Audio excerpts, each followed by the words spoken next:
আলহামদুলিল্লাহ for everything.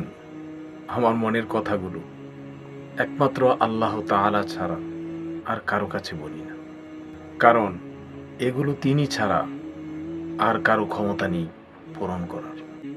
হে আমার রব, আমি তোমার কাছে অতিরিক্ত কিছু চাই না। যতটুকু হলে জীবন সুন্দর হয়, তুমি আমাকে ততটুকুই দান করো।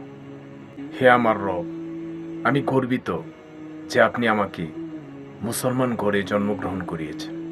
আমি আরও গর্বিত যে আপনি শেষ নবী হজরত মুহাম্মদ সাল্লাল্লাহু আলাইহি ওয়াসাল্লামের উম্মত হিসেবে দুনিয়াতে পাঠিয়েছেন। আমি আপনার প্রিয় রাসূল সাল্লাল্লাহু আলাইহি ওয়াসাল্লামকে অন্তর থেকে ভালোবাসি। আই লাভ মুহাম্মদ সাল্লাল্লাহু আলাইহি ওয়াসাল্লাম। দুনিয়া হচ্ছে একজন মুমিনের জন্য কারাগার, আর কাফেরের জন্য জান্নাত। আখেরাত সেই মুমিনের জন্য জান্নাত, আর আখেরাত সেই কাফেরের জন্য জাহান্নাম। হে আমার রব, আমি কাঁদি কষ্ট পেলে, তাই বলে এই নয় যে আমি তোমার ফয়সালাতেও সন্তুষ্ট, বরং এই জন্য কাঁদি তোমার স্নেহ পেতে, তোমার দয়া পেতে।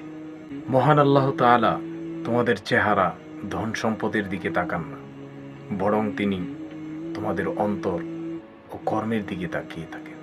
আমাদের মধ্যে যারা মানুষের উপর দয়া করে না, আল্লাহ তাআলাও তাদের প্রতি দয়া করেন না।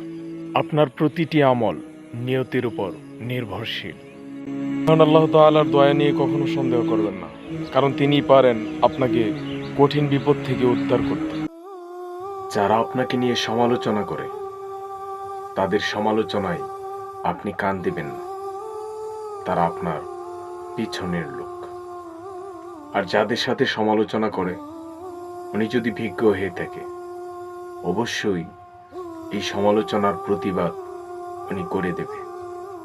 কারণ যারা সমালোচনা করে তারা সত্যবাদী নয়, তারা অবশ্যই মিথ্যাবাদী।